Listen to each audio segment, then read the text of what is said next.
Well, guys, thanks for letting me come and be here today with you. So, Cody, my supervisor, kind of instructed me a little bit about what you guys did Monday. So I'll start briefly by just giving you an explanation of who I am and what I do over there at the rec center, and then I'll turn the floor over to you guys to ask questions for me. So, my name is John Berkey, supervisor at the front desk at the rec center. I actually have a few things I do there. One of the main titles I have, actually, if you ask people over there, they'll call, I'm the night supervisor, which means that most of the supervisors, all the supervisors over there leave the building at 5 o'clock each day. They've got a 8 to 5 type schedule. My schedule's a little different. I come in around 2 o'clock and I work till 10. And the reason for that is twofold. One is so that after 5 o'clock, there's still a supervisor in the building. And two, at 10 o'clock at night, when we close the rec center down, I'm there to make sure everything's locked up, secured, all the other people that are there are out of the building, those sorts of things. So it's a little different for me. So I get to do that part of the gig, but I also then am the supervisor at the front desk. I do all the hiring, training, everything that goes along with that up there at the front. So that's kind of who I am. I don't know if you guys want to start by just asking any questions. I can give you a background too if you want to know how I started or any of that. I don't know. You guys want to go ahead, bud? What would you say your organization's mission statement is? Our mission statement, we have a written mission statement. I don't have it memorized, but I can kind of give you an idea. We're a city entity, so we represent the city of Nampa at the rec center. And our goal is to provide a place for families to come to and recreate, to give opportunities for not only physical fitness, but socialization, family time, all those kind of things that we look for in a community. We try to provide that at the rec center.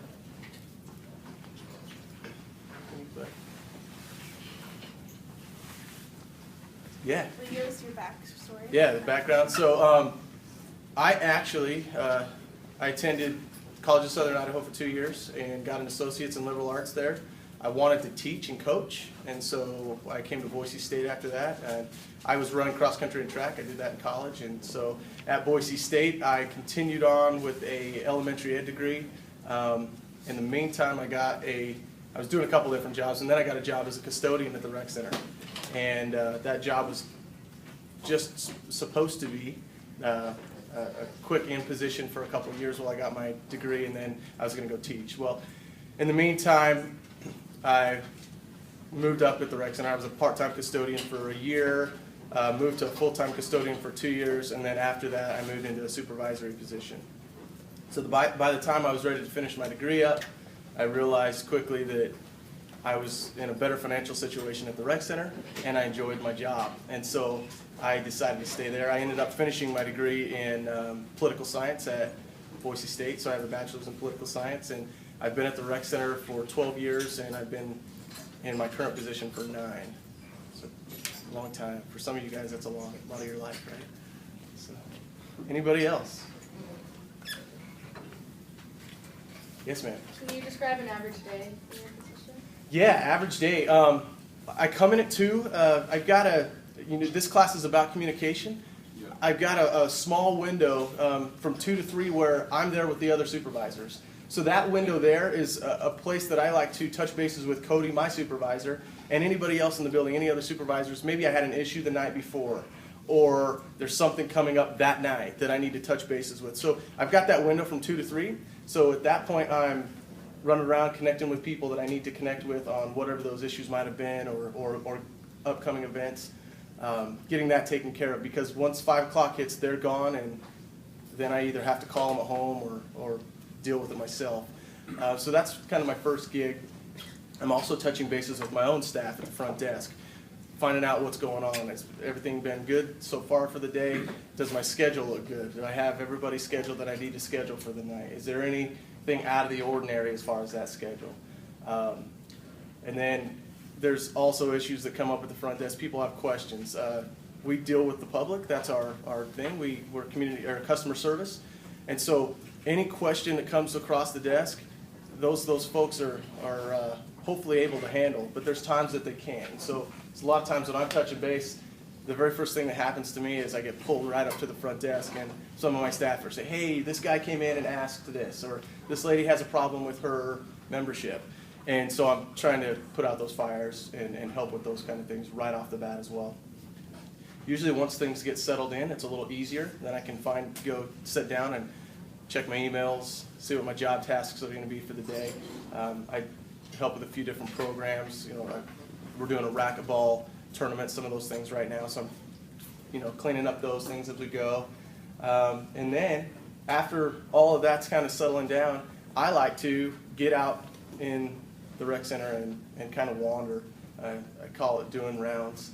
But I like to get out there and go through the rec center, see what's going on. Is there things that are happening that shouldn't be happening? Sometimes we have kids running around that are causing issues for other patrons that we need to address. Sometimes other patrons just want to see you and address an issue that they might have.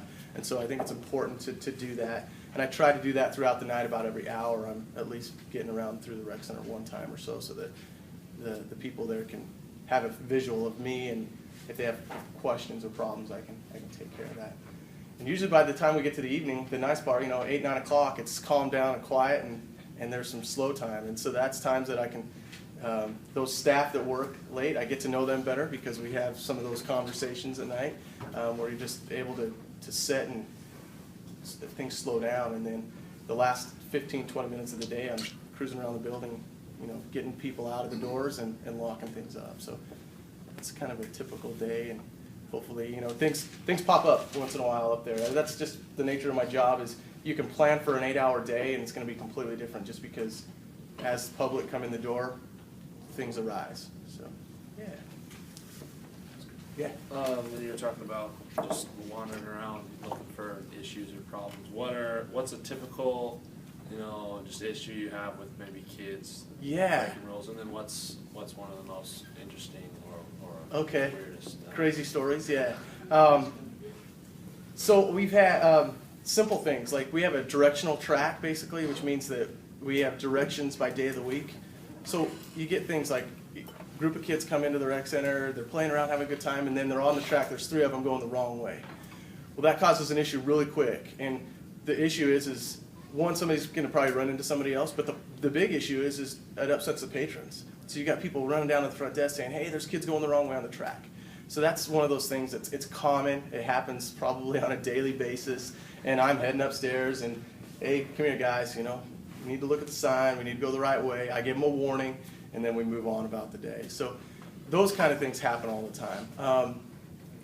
We have issues sometimes, every time you're open to the public, you're going to get those extremes. And I've been there long enough to have some interesting issues. We've had some arguments, some physical altercations, those kind of things that you deal with. And those are always tough because everyone's always escalated in that kind of a situation. We've had everything from people getting upset on basketball courts and punching each other to, we had a woman that lived next door in one of the apartments there, and she was intoxicated and came into the rec center and had an issue that we had to deal with there. So, yeah, it can be interesting sometimes, and it's one of those things where, as the supervisor, you're the only guy. You don't get to go to somebody else, and you have to kind of think on your feet and make the best decision for the facility at that time. So it can be challenging. Yeah. Do you use the grapevine between your employees to send out any messages to them? I don't rely on it, but it sure happens a lot. We have varying, I shouldn't say abilities, but we have folks that have been at the front desk. I have about 12 there right now. There's folks that have been there for 15 years, and there's other people that have been there for 2 or 3 months. And as we go through a training process with those new people, it's a lot to take in because most of what we do, about 90% of what we do, takes place all the time and it's easy to handle. But then there's all that 10% that just comes up once in a little while, and that's really hard for us to train because I can tell you about it today, but if it doesn't happen to you until 2 months later, you're going to forget everything I told you about. And at that point, then I'm relying on those other staff that are there to be able to say, hey, I've been here for a lot longer than this person. I know what's going on here. I'm going to step in and take over and help. So there is a bit of that grapevine there. There's also, you send out an email and you expect everybody to check it right away, and sometimes that doesn't happen. And so you might, I don't know, you might send out an email saying, handle this membership in this way. And typically we have 2 people at the front desk. I might have another coworker that sees, hey, this guy's not doing it right. And they can then tell them, hey, John sent out an email about that. And so we get some of that as well, too, where people are, you know, conversing back and forth about what they might have been taught or trained, or an email sent out, those kind of things. So it is helpful to having them communicate back and forth. And that's just within my department. It gets even more broad spectrum because there's multiple departments at the rec center that we're trying to communicate back and forth among too. So, yeah. Anything else? Yes? Are there any emerging technologies that you use with your position, or are they consistent? Yeah, you guys will probably laugh. I mean, technology's come a long ways in the 9 years that I've been a supervisor there. And we're, you know, you guys are younger than me, probably, some of you, and you know a lot more about technology than I do. But some of the things that we've seen come about that I use is so helpful. For an example, this might seem crazy to you, but we used to not have email for the front desk. And so we had a memo board that looked like this, and you had cork, and every time I had to do something, I'd type up a memo, and I would come out and I would post it on here, and I'd have little places for people to initial, to tell me, yeah, they've seen it, and we're good to go. And then before long, your memo board becomes covered with 15 papers, and you hope that people see the message that you have for them. Those days are long gone. We have email, which makes it so nice. If I want to make sure I get to somebody, I send out an email. It will then tell me if they've opened it or not, so I know. And it helps me to hold that person accountable for what I've told them. That's one of the great technologies, is something simple as far as email. But we also have, you know, phones, so smartphones. So I obviously, I kind of told you about my schedule. I'm not there all the time, but I supervise. I'm in charge of that department all the time that we're open. So 5 a.m. to 2 p.m., the rec center is functioning at the front desk, and I'm not there to handle situations that might arise. So it's nice. I have this phone that the city pays for me to have in my pocket all the time. That way, if you're working at the front desk for me, and a situation arises, you can get a hold of me right away. So I get texts from employees. I'm hooked up to my email at the front desk, so as soon as somebody emails me, it pops into my pocket right away. Those types of things are super, super helpful. Other situations we've done, we've interviewed for some department supervisors, such as myself, and we're hiring people that are out of state. So we've used Skype to interview, which saves us the cost of flying that person into the area to interview. We have that ability to do it right over the internet, which is super nice too. So there's always things changing. We're sometimes a little bit behind the times just because we're a city entity and we don't always have the funding to buy the latest, greatest things. But it really has, from the time I started to the time it is now, it's changed a lot. So, great question. Anybody else? Yes, ma'am. When you're interviewing someone for a front desk position, what do you look for? Yeah, when you're interviewing, I'm actually interviewing right now. I'm getting started on positions. I've done hundreds of these over the years, and so the first thing I look for is cleanliness. I know it seems silly to you, but that's the very first thing I look for when I see a person. I walk out, I meet them, I shake their hand, and I look. And they don't have to be wearing a suit and tie or a nice dress, but I want to see it. Does this person represent me in the attire that I would want them to represent me in? Because basically I'm looking for somebody that's going to represent me.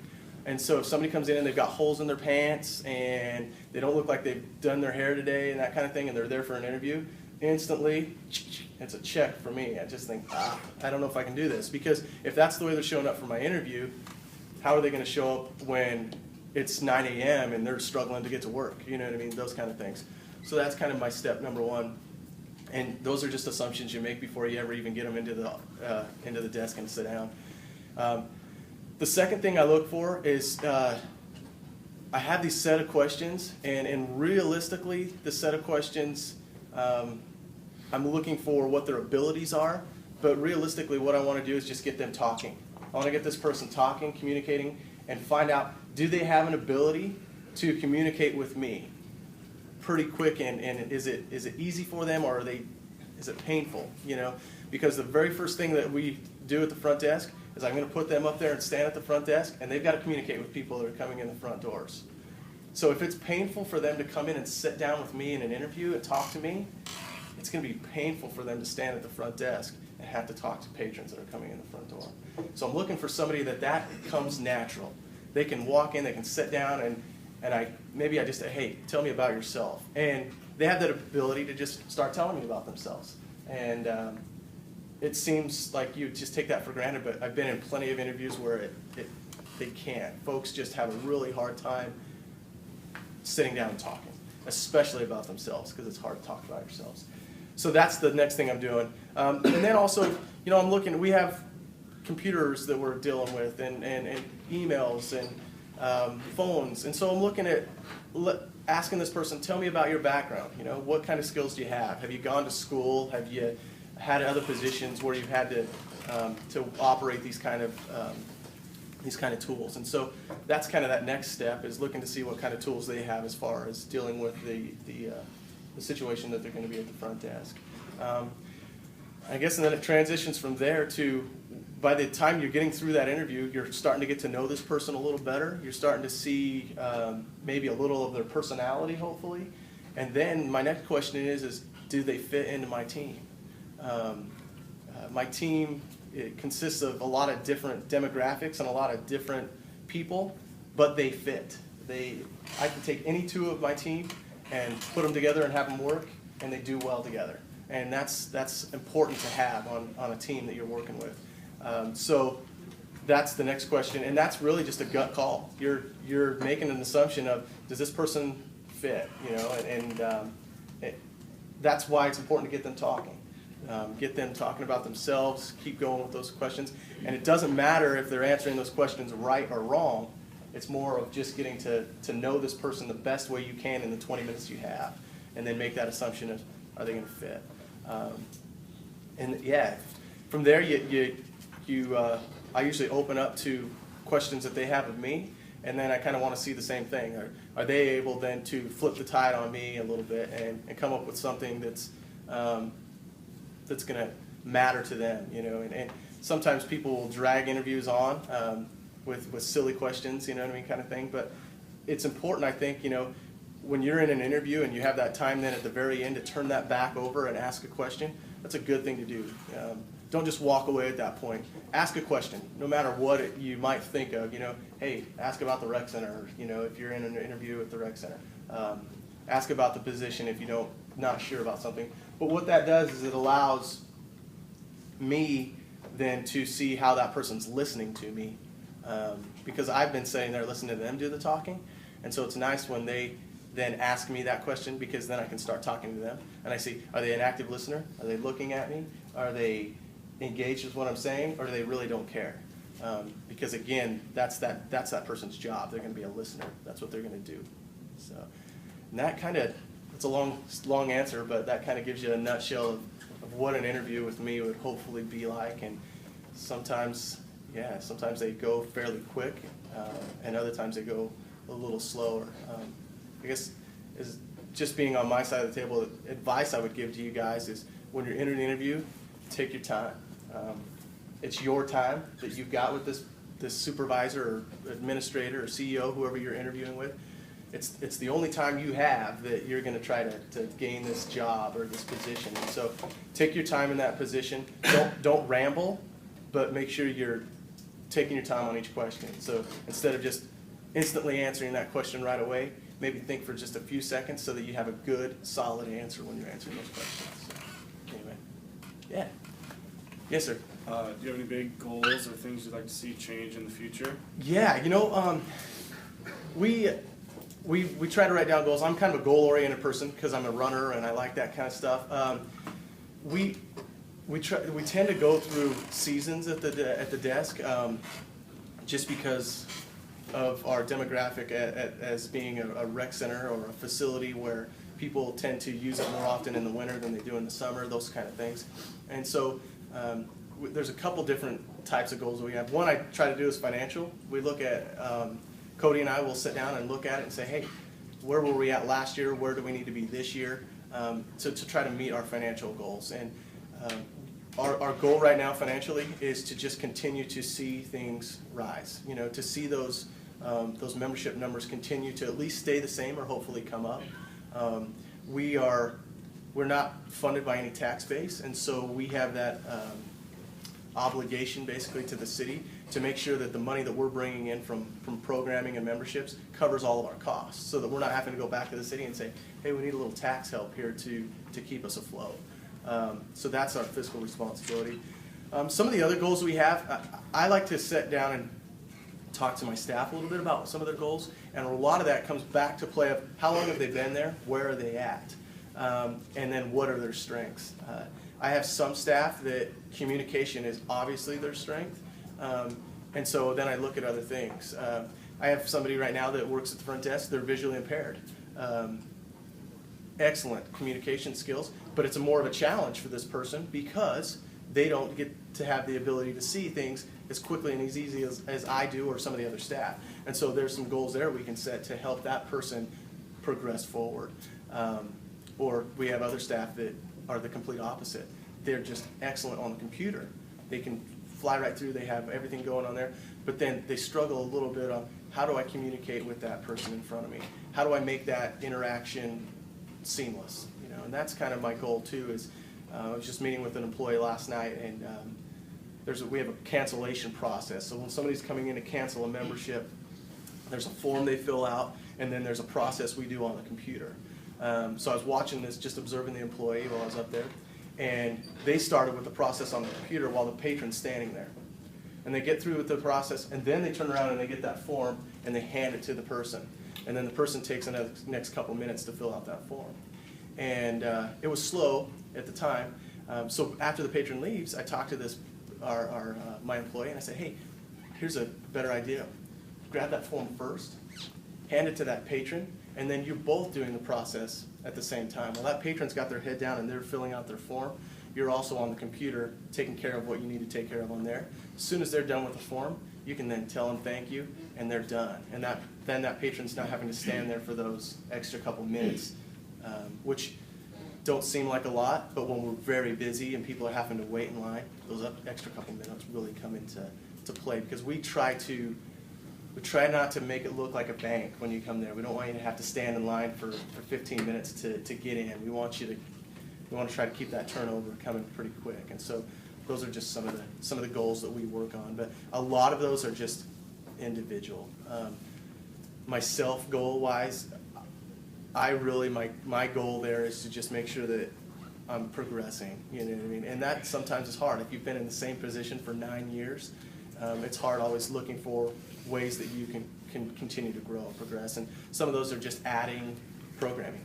I added a racquetball tournament this last 2 years. I've been added all rock climbing at the rec center. I take care of rock climbing. It's an added thing that I do. So those help me to continue to progress and make some goals for myself. So yeah. Yes, ma'am. You previously mentioned what qualities that you look for as far as meshing with the team with your employees. But what characteristics do you think make up an effective team with different individuals? Yeah, and it really depends on your goal or or what your job task is. But the very first thing I look for is that same thing. Is I need a team that can. They all have that ability to communicate with the public easily, and it's natural for them. But the other thing too is are they able to mesh together? And that's a big part of things. I've got moms, and I call them kids, but younger staff that come on too, you know what I mean? And you think, are they going to be able to mesh? But they really do, they mesh really well. And the other thing too is sometimes it throws in a demographic just as far as gender. We tend to be a female-heavy team, just because, for example, I've got a position I'm hiring for right now, and it's probably 90% women that have applied. So therefore, I'm probably going to end up interviewing more women and probably hiring more women out of that pool than I would men, just based on the pool that I have. But that then can bring in a task or an issue of, okay, and now I'm going to hire, maybe I have For an example, right now I have 11 staff that are, or 12 staff that are working up there. There's only 2 of us men. The rest are women. And so does this person, am I making an assumption now, I have this gentleman in front of me, is this guy going to be able to handle working with 10 women? You know, is that going to be an issue for him, or is he going to be okay with that? And those kind of things are hard to take in 20 minutes with the person. But I think, again, we try to have that ability to see how's that communication going. I always interview, when I interview staff, I interview with somebody else. And it's really helpful and nice sometimes when I have a female interviewing with me, because then I can see how they interact with that opposite gender too. Is there any difference there whatsoever? Do I see any difference? So that can be an issue. You know, anything that you might think that you might think is a problem in an interview is going to get worse after. So that's one thing that I always take, you know, into thought too. Is like, is this, you know, did they say something in that interview that makes me feel like, I don't know if they're going to mesh with this one person, or, you know, and if they won't mesh with one person, are they going to have a problem with another person? And so it's really hard to do that in 20 minutes. And sometimes you hire somebody and you realize, wow, they really don't fit really well. And hopefully at that point you can kind of take them and shape them to where they help to fit. And sometimes other people just come on and they find out after a few months of being there, it's just not their thing and they really don't fit, and then they end up leaving. But it can be a challenge, but I think if you, sometimes we say use your gut. I think sometimes you use your gut in those instances and make sure that, yeah, it's this person, if I feel good about them, hopefully my team feels good about them. So, yeah. Yes, sir. How do you maximize your employees' productivity, and like, what do you do to motivate them? Yeah, to motivate staff, here's a tough one, because I'm a full-time employee, and I have one full-time employee that works underneath me, and we can be motivated in some different ways. We've got benefits, and we've got other things that motivate us, and we have a little higher pay, obviously, than my part-time staff. So here's some things, and I take that's one of my faults right now, is I know I don't motivate my staff as well as I could or should, because sometimes I don't say thank you enough to them. That's something you can do a lot, as often as you can, to telling people thank you. Sometimes as supervisors, we tend to look for the negatives. You know, every time somebody does something wrong, we're quick to get on to them and say, hey, you did this wrong, do it in a different way. But when they do something right, do we just carry on? Or do we go back to them and say, hey, nice job, good job with that? So that's one thing you can do, is just continually to give them that verbal. The other thing that I do is I schedule my staff in a way that hopefully they feel very positive about. So I have students, I have mothers I talked about, I've got people that have full-time jobs, that this is a second job for themselves. So all of those people have all these things going on in their life, and I recognize that because I used to be that person. I used to be that part-time staff person. And so each 2 weeks when I'm making a schedule, I take that schedule and I do everything possible I can to make sure that this guy has the hours that he wants to get, but yet he's off on the time that he needs to, because he's an NNU student and he needs to make sure he's at these classes and he has these obligations. I've had numerous times over the years where my staff come to me and they're like, thank you so much for your flexibility in scheduling, those sorts of things, because that helps them out big time. Other times, you know, there'll be things that come up and they can call me and I'll try to work their schedule out as best as I can to make it work. And that's just been something that's told to me by my staff that has been a big motivator for them. That's one of the reasons that they stick around and stay on, is because the schedule allows them to basically live their life, or whatever it may be, whether it's class, school, home life, whatever it may be, that they can still function and have that job. But it can be there can be a challenge to try to meet all those needs, you know, and that kind of thing. But one of the things I always try to do, but I need to do better, is just that verbal thank yous and keeping people that praise that they need to hear as they're doing things correct. So, yeah. And you guys will have that opportunity. We have somebody coming Monday, Kira, who's one of my employees, so you can ask her that same question, is ask her how she's motivated at the front desk, because she's one of our part-time staff there. She'll be here. So, anyone else? Yeah, go ahead, sir. I'll come around. I'm sorry, I just have a philosophical question. Yeah. If somebody comes in for an interview, what's Yeah. your mental approach? Is it, I'm looking for red flags straight away? Or No. a reason not to hire you, or are you looking, I really want to see something positive? Yeah, I'm a super positive person, and so I'm really never looking.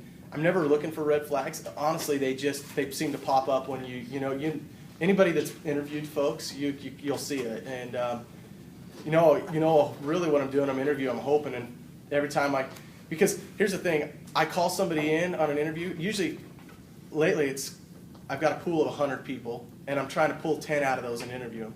I'm hoping every interview is pretty solid because, I mean, I pulled these 10 people and I spent the time to go through 100 applications to get them and pull them here.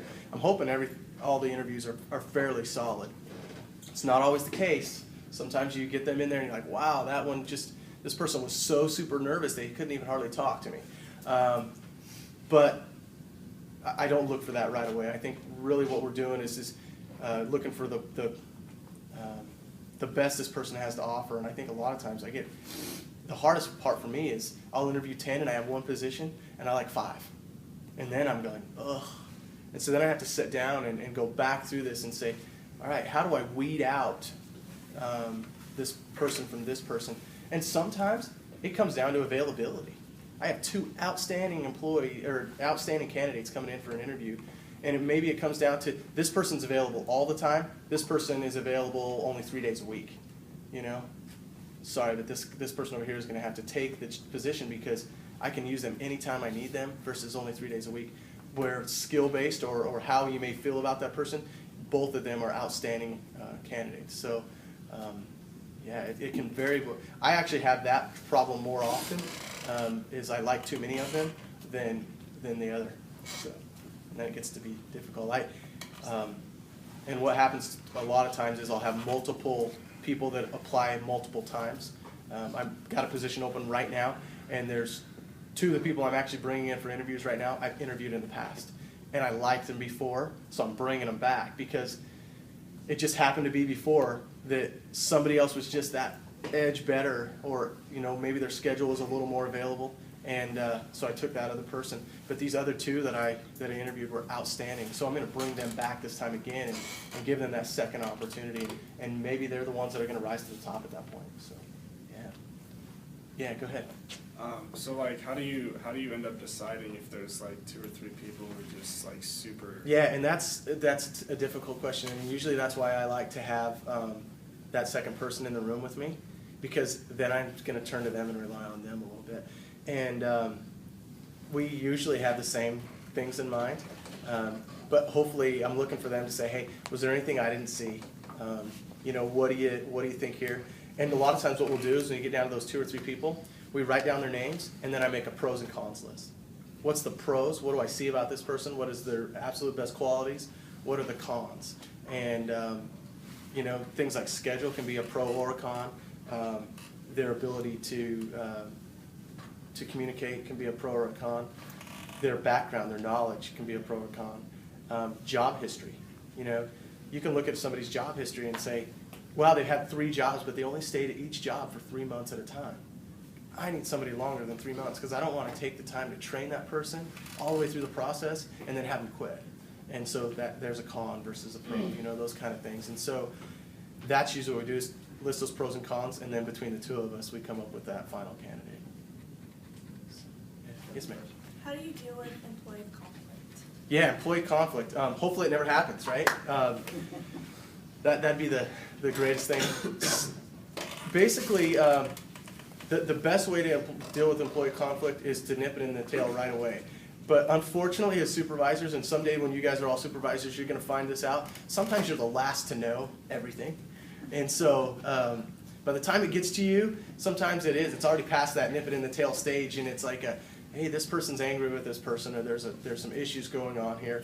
And at that point, the first thing you have to do is you got to find out really what's going on. And so at that point, I'm going to ask each person to sit down and talk to me, and we're going to find out what's going on. And from their interpretation of what it might be, then I can come up with what I really think is going on, and then find out what the next step's going to be. Usually, again, it comes back to having that great team. honestly, in 9 years of being there, I haven't dealt with a whole lot of conflict as far as amongst the employees. There have been times when I've had to sit down with people and talk about the socialization that happens at the desk. Sometimes it can be to a point where, you and I, we want to come in and we want to talk about our weekend and how things were so great. And then we get so involved with each other talking about our weekend that we just kind of forget our job. And so there's been times when I have to address those situations. There have been a few different things. I had a couple of staff that had a situation over a broken iPod or something like that one sold to another or something that way. And I had to just address it with them and say, hey guys, I don't know what the issue is with this, but take care of it outside of the work atmosphere. When you come here, we check those things and we get back to, we're on schedule and we take care of our business. And that lasted for maybe a day and things were back to normal and we're good to go again. And, that staff member doesn't work there anymore and it's, those issues, so I don't know if they would ever keep arising because they don't have that person there anymore. But typically it's very easy. Most situations you deal with can be solved with just sitting down and taking the time to meet with that person.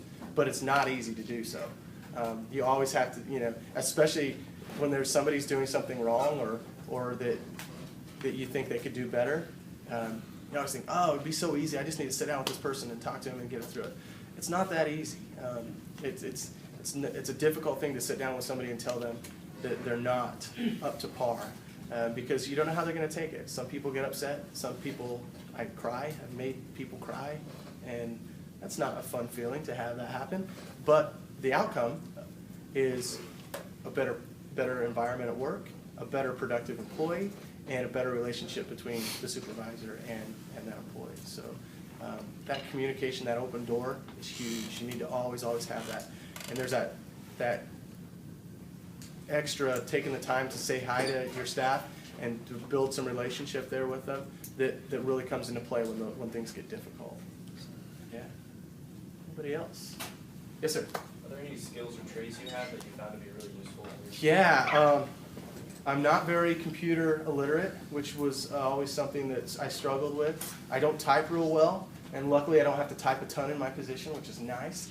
But this is again where you have to talk about yourself. That's not fun to do. But I've been told a lot of times that I have an ability to communicate with people in any situation.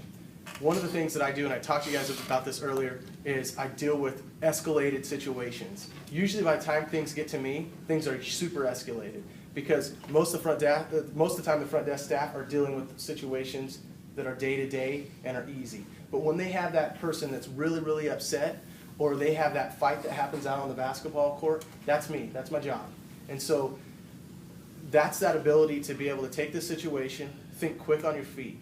What am I going to do right now to help this situation, and then move forward? And I think that's probably the best trait that I know of myself is I have that ability to be able to do so.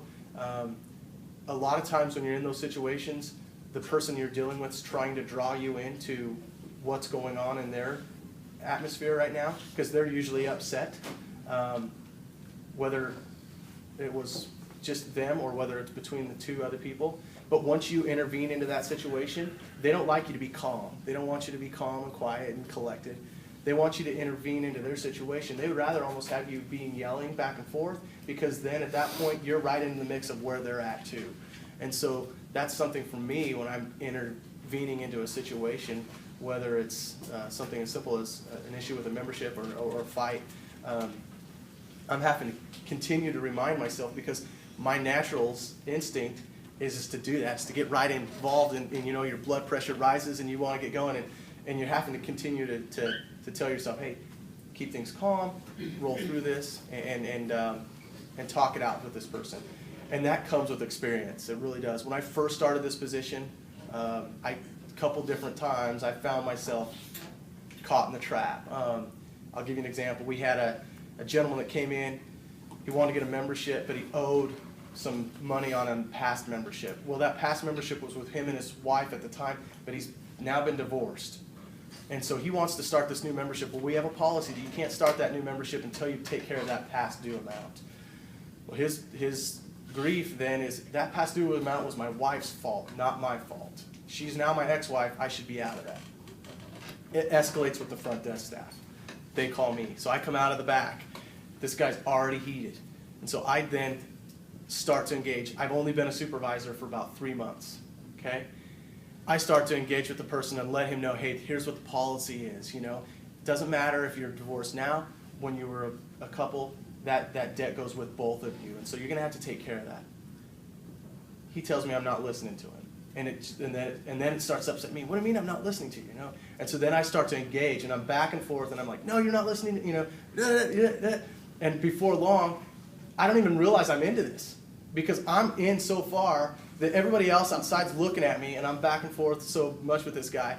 And then it actually takes another supervisor that was in the area. They come over and they're like, hey, John, I need you.